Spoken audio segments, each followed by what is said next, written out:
नमस्कार, लोकसभा टीवी में आपका स्वागत है। मैं हूं इरशाद अली। खबरों में आगे बढ़ेंगे मगर उससे पहले सुर्खियों पर एक नजर।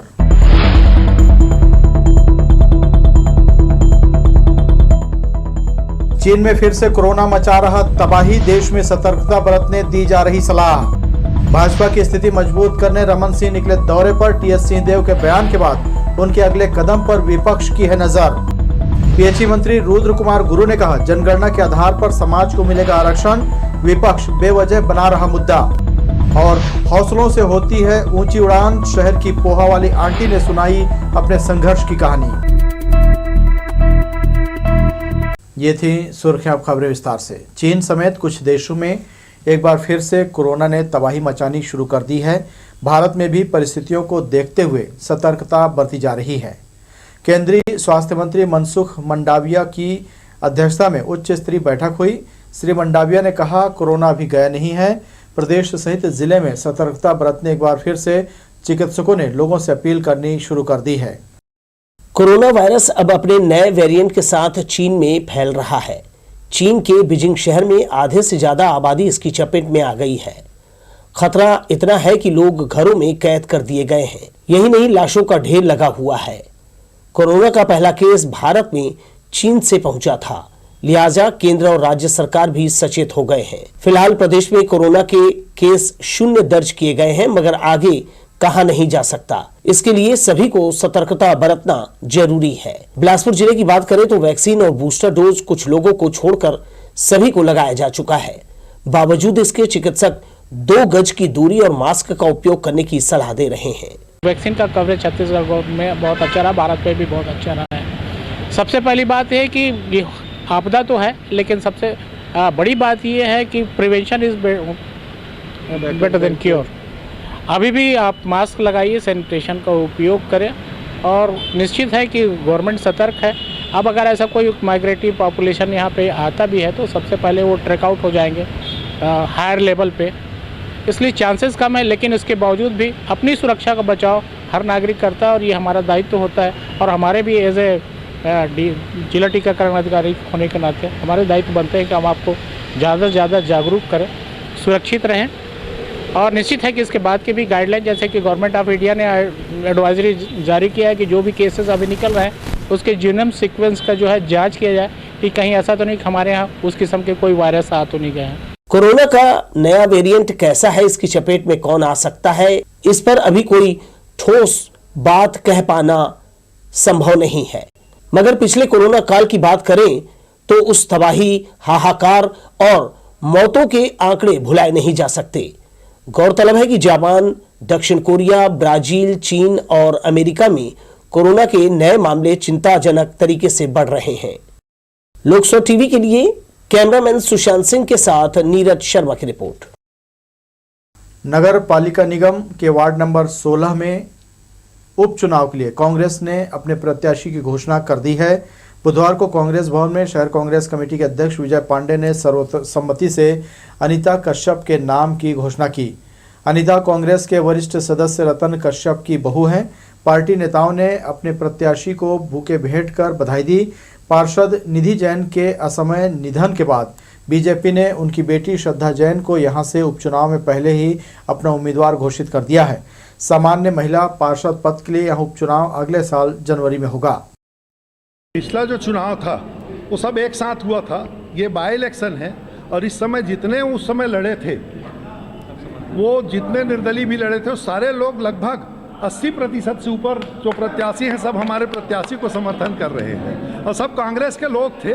किसी कारणवश अलग अलग लड़ना पड़ा, लेकिन इस समय सब एकजुट हैं और मैं ऐसा मानता हूं जो नहीं कर रहे हैं, नहीं आए होंगे, उनसे भी मैं अपील करूंगा कि वो सर्वसम्मति से एकजुट होकर के हमारे प्रत्याशी अनीता कश्यप जी को जिताएं। जिले के धान खरीदी केंद्रों में अब किसानों को आराम करने किसान कुटीर भवन का लाभ मिलेगा। इसके लिए मंडियों के अध्यक्ष के द्वारा प्रस्ताव शासन को भेजा गया है। स्वीकृति मिलते ही धान खरीदी केंद्रों में इसका निर्माण किया जाएगा, जहां रुककर किसान अपनी उपज को बेच सकेंगे। कांग्रेस सरकार के मुताबिक उनके सत्ता में आने के बाद किसानों की आर्थिक स्थिति में काफी सुधार हुआ है। उनके हित में कई अलग अलग फैसले लिए गए हैं, जिसका लाभ उन्हें मिल रहा है। गांवों में नए धान खरीदी केंद्र भी खोले गए हैं, जिससे किसानों को धान बेचने के लिए ज्यादा दूर नहीं जाना पड़ रहा है। किसानों की सहूलियत और उनकी सुविधाओं को ध्यान में रखते हुए जिले के खरीदी केंद्रों में अब किसान कुटीर बनाए जाएंगे। इसमें किसानों के लिए कमरा होगा जहां वे विश्राम कर सकेंगे। यहां कैंटीन की भी व्यवस्था की जाएगी। इसके साथ ही केंद्रों में शौचालय का भी निर्माण कराया जाएगा ताकि धान बेचने आने वाले किसानों को किसी तरह की असुविधा का सामना न करना पड़े। इसके लिए जिले के 2 केंद्रों को चुना गया है जहां इसका काम इस सप्ताह के अंत तक शुरू कर दिया जाएगा। पूरे प्रदेश में किसान कुटीर की योजना हमने चलाई है और मंडी के माध्यम से निर्माण कार्य शुरू हो रहे हैं। बिलासपुर कृषि उपज मंडी में बिल्हा और बेलतरा में 22 जगह किसान कुटीर का निर्माण अगले हफ्ते शुरू हो जाएगा, जिसके टेंडर आदि सभी प्रक्रिया पूरी हो चुकी है। 1 हफ्ते बाद उनका शिलान्यास कार्यक्रम होगा और कार्यक्रम भी शुरू हो जाएगा। अगले महीने मंडी के प्रस्ताव में और जो बच गए हैं जहाँ वहाँ भी किसान कुटीर और कवर शेड बनाना है। तो जितने धान खरीदी केंद्र हैं उनको मंडी प्रांगण घोषित करने का उद्देश्य है कि मंडी की तरफ से, यानी हम अपनी तरफ से कहीं परमिशन की आवश्यकता नहीं। अगर उस खरीदी केंद्र के अंदर में मंडी प्रांगण में हमको पेयजल की व्यवस्था करनी है, कवर शेड की व्यवस्था करनी है या चबूतरा बनाना है, तो इसके लिए मंडी सक्षम है। हम स्वयं अपनी राशि से यहीं से टेंडर करके सारे काम कर सकते हैं। मुख्यमंत्री भूपेश बघेल की सरकार को किसानों की सरकार मानी जा रही है। किसानों के हित में कई काम हो रहे हैं।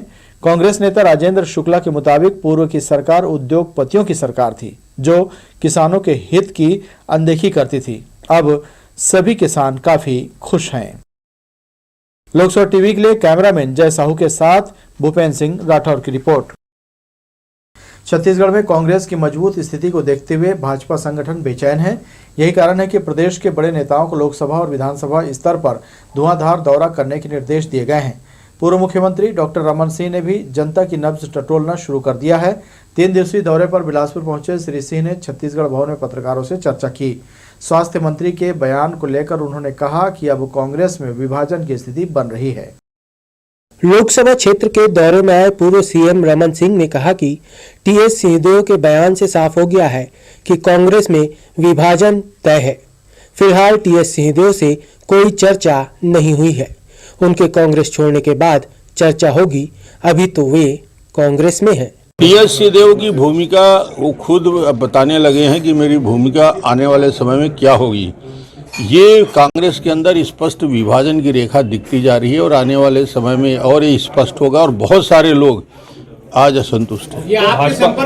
भाजपा के द्वार खुले हैं क्या? नहीं, जिस दिन वो पहले तो कांग्रेस के सदस्य हैं, कांग्रेस के यदि हटते हैं तो फिर बाकी आगे की बातचीत करेंगे। डॉक्टर रमन सिंह का यह 3 दिवसीय दौरा है। पहले दिन मस्तूरी विधानसभा, दूसरे दिन बेलतरा का दौरा करेंगे। छत्तीसगढ़ भवन में पत्रकारों से चर्चा करते हुए उन्होंने कहा कि विधानसभा प्रत्याशी का फैसला पार्टी हाईकमान करेगा।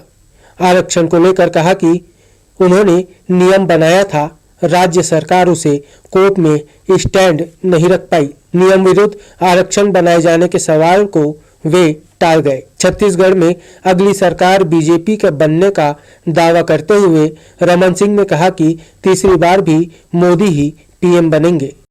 ये पूरा बिलासपुर लोकसभा के संपर्क की शुरुआत हो रही है और पहले विधानसभा मस्तूरी में, फिर बेलतरा में 2 दिन का 2.5 दिन का प्रवास है। इसमें महत्वपूर्ण विषय सभा के माध्यम से माननीय मोदी जी की 8 साल की उपलब्धि, राज्य सरकार के 4 साल की असफलता और स्थानीय मुद्दों पर लेकर चर्चा बातचीत होगी। कार्यकर्ताओं के साथ बैठना होगा, कार्यकर्ताओं के साथ जो हमारे कोर ग्रुप की टीम है उसके साथ बैठना होगा, अलग से यहाँ के चुने हुए जनप्रतिनिधियों के साथ बैठना होगा और हितग्राही के घर जाके हितग्राहियों से मिलना होगा और ऐसे ही कार्यकर्ताओं से मिलने जुलने का दिन भर का कार्यक्रम है। भारतीय जनता पार्टी के राष्ट्रीय उपाध्यक्ष और पूर्व मुख्यमंत्री डॉक्टर रमन सिंह ने बातों ही बातों में कांग्रेस के अंतर्कलह पर कटाक्ष और टीएस सिंहदेव को लेकर बयान जरूर दे दिया है। पर अब देखना होगा कि वर्तमान स्वास्थ्य मंत्री टीएस सिंहदेव आगे क्या फैसला लेते हैं। लोकसभा टीवी के लिए कैमरामैन सुशांत सिंह के साथ नीरज शर्मा, बिलासपुर। सुप्रीम कोर्ट से फैसला आने के बाद कोतवाली थाना के सामने से हटाए गए सभी 49 गुमटी व्यवसायियों को नगर निगम व्यवसाय करने जगह दे दी है। शनिचरी चौपाटी में चबूतरों का निर्माण किया जा रहा है। व्यवसायी संघ ने इसे सुप्रीम मार्केट के नाम से शुरू करने का फैसला लिया है। साल 2017 में कोतवाली थाना के सामने सड़क चौड़ीकरण के लिए गुमटी व्यवसायियों को नगर निगम ने हटा दिया था। लंबी कानूनी लड़ाई के बाद व्यवसायियों के पक्ष में कोर्ट ने फैसला सुनाया है। ये सुप्रीम कोर्ट से हमने लड़ा था, सुप्रीम कोर्ट से हम जीत के आए हैं और नगर निगम भी बहुत सहयोग कर रही है। और इस जो मार्केट जो बनेगी, सुप्रीम मार्केट बनेगी, जो वास्तव में एक खूबसूरती तरीके से एक डिज़ाइन बनाया जाएगा और लोग यहाँ पर व्यापार भी कर सकते हैं। और हम मंदिर भी जो है, मंदिर को बनाने का बहुत अच्छी खूबसूरती से मंदिर भी बनाएंगे। ये पहले सिटी कोतवाली में गुमटियाँ थी जो नगर निगम द्वारा तोड़ा गया था 2017 में, और 2023-22 में हमको ये सुप्रीम कोर्ट ने आदेश दिया और हमने इसका काम हमने काम चालू कर दिया। ग्राम पंचायत लोखड़ी में निस्तारी तालाब की ओर जाने वाली सड़क का निर्माण कार्य पंचायत द्वारा कराया जा रहा है। दरअसल बस्ती के अंदर एक तालाब है जो अक्सर गर्मी के दिनों में सूख जाता है। इसके अस्तित्व को बचाने साफ सफाई कराकर उसमें बोर के माध्यम से पानी की व्यवस्था और पहुंच मार्ग के लिए पक्की सड़क का निर्माण पंचायत द्वारा कराया जा रहा है। इसके बन जाने से ग्रामीणों को निस्तारी की सुविधा मिलेगी, साथ ही उन्हें आने जाने में सहूलियत भी होगी। तालाब तो पहले सूखा था, हमारा मुख्य उद्देश्य था कि तालाब में ही पानी भरे। पहले बोर कराए, उसके बाद बहुत बड़ा हम लोग के लिए चुनौती था इसमें पानी भरना।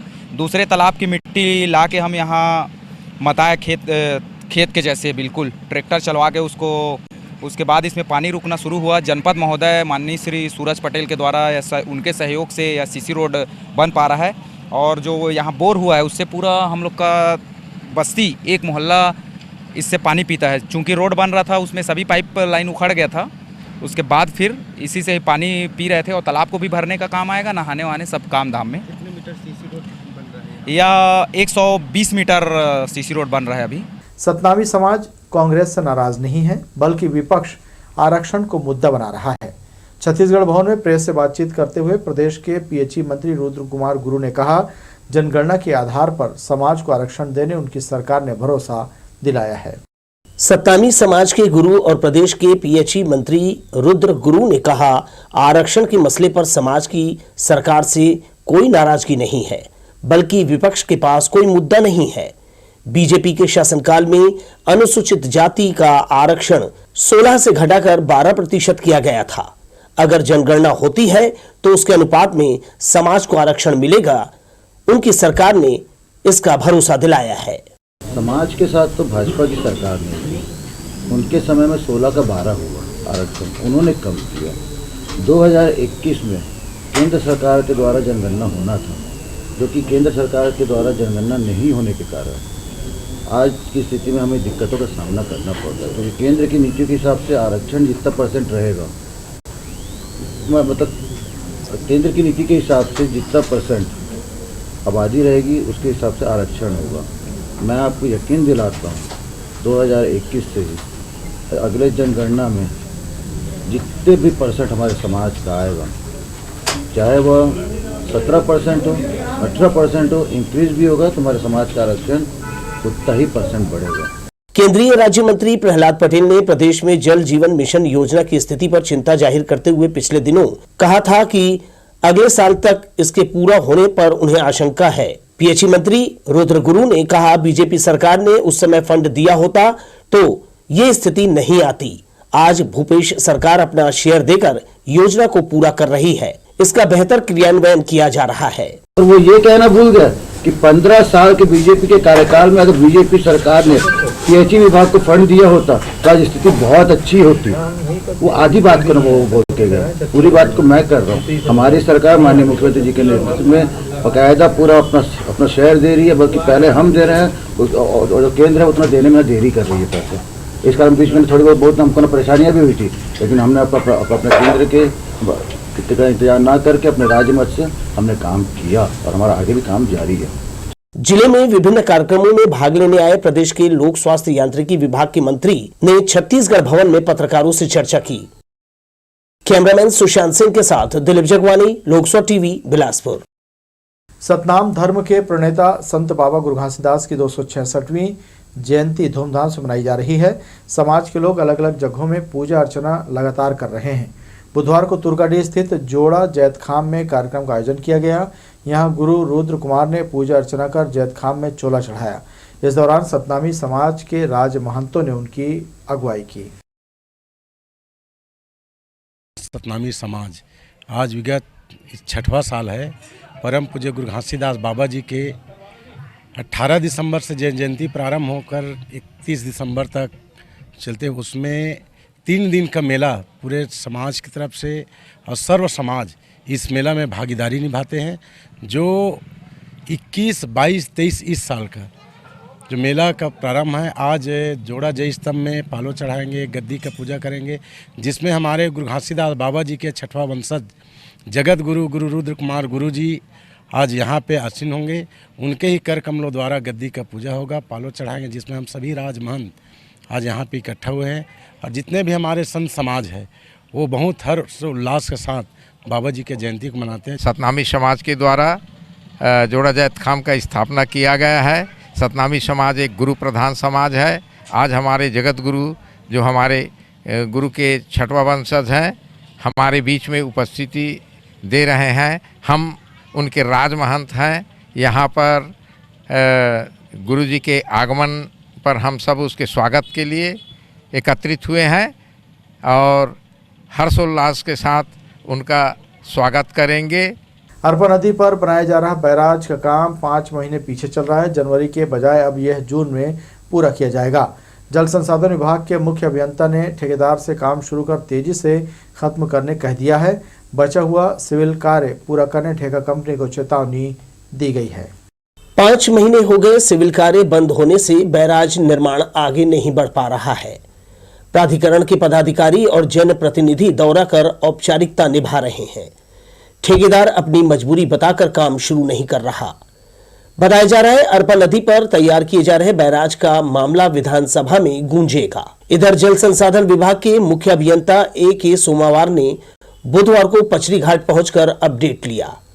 यहां मौजूद ठेकेदार से साफ कह दिया, बचा कंक्रीट वर्क शुरू कर प्रोजेक्ट जल्दी खत्म कर दो, अब आगे मोहलत देना संभव नहीं है। सभी पियर के टॉप में सिविल कार्य पूरा करते ही गेट लगाकर इस पर स्लैब ढलाई कर दिया जाएगा। मुख्य अभियंता ने कहा, आगामी जून तक दोनों बैराज बनकर तैयार हो जाएगा। नहीं, अभी गेट का काम चल रहा है।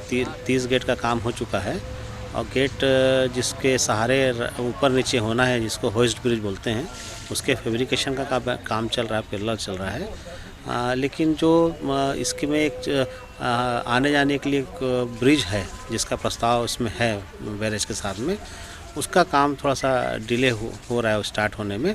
अभी आज सुबह ही एक ट्रक उसका कॉन्ट्रैक्टर ने एक सामान भेजा है और उनके द्वारा जैसा उनके प्रतिनिधि हैं बता रहे हैं कि कल भी सामान आएगा और ये 2-3 दिन में काम शुरू होने की पूरी संभावना है। पचरी घाट में 20 और लोधीपारा बैराज में 24 गेट लगाना है। 30 गेट बनकर तैयार है, बाकी बनाया जा रहा है। जल संसाधन विभाग के लिए बैराज का काम पूरा करना अब चुनौती बन गया है। मौके पर कार्यपालन अभियंता डी जायसवाल और एसडीओ इंजीनियर मौजूद थे। कैमरामैन सतीश साहू के साथ दिलीप जगवानी, लोकसभा टीवी, बिलासपुर। बढ़ेंगे अहम खबरों की ओर, मगर उससे पहले सुर्खियों पर एक नजर।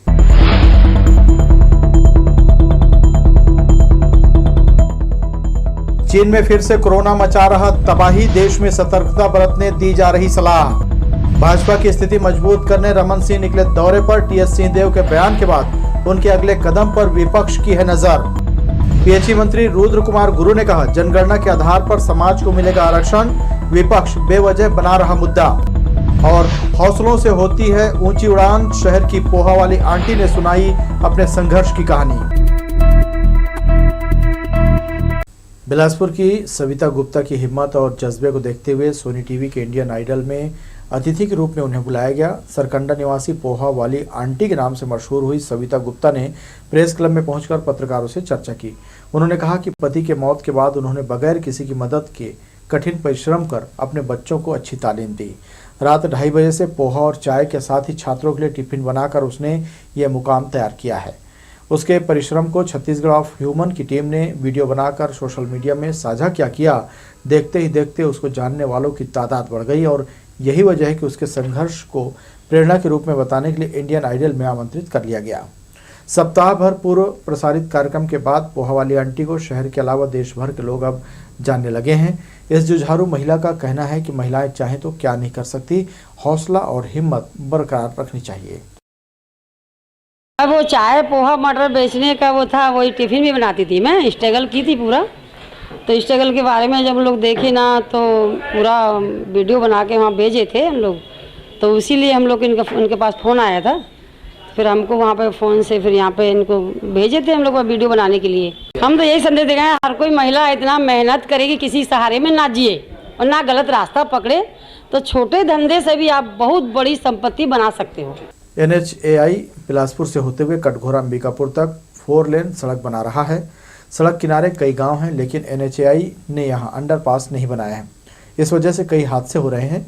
ऐसे ही बिलासपुर से करीब 15 किलोमीटर दूर सेंद्री चौक के पास कई हादसे हो चुके हैं, जिसके कारण कई लोगों की जानें जा चुकी हैं। यह मामला हाईकोर्ट तक पहुंचा, जिसके बाद अब अंडरपास बनाने की बात कही जा रही है। फिलहाल तात्कालिक रूप से यहाँ चौक पर बैरिकेड्स और सिग्नल लगाया गया है, साथ ही स्पीड ब्रेकर भी बना दिए गए हैं ताकि हादसों को रोका जा सके।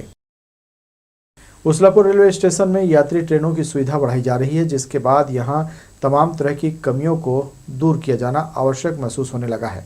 इसी बात को ध्यान में रखते हुए बिलासपुर मंडल रेल प्रबंधक प्रवीण पांडे सहित उनका अमला उसलापुर स्टेशन का निरीक्षण किया।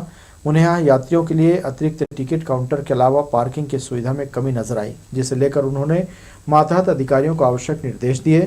प्लेटफॉर्म नंबर 1 और 2 को जोड़ने वाले 20 फीट चौड़े फुट ओवरब्रिज का विस्तार किए जाने का निर्णय लिया गया। तारबहार थाना क्षेत्र के रहने वाले व्यवसायी विवेक गांधी को यूरोफोर्ब्स एप्लायंसेस कंपनी का सुपर स्टॉकिस्ट बनाने के नाम पर दिल्ली के रहने वाले वाहिद अली द्वारा 5 लाख रुपए की धोखाधड़ी की गई। फ्रेंचाइजी नहीं मिलने पर प्रार्थी ने तारबहार थाने में इसकी शिकायत की थी। तारबहार पुलिस ने दिल्ली जाकर आरोपी वाहिद अली को गिरफ्तार कर लिया है और उसके खिलाफ 420-34 के तहत अपराध पंजीबद्ध कर न्यायालय में पेश किया।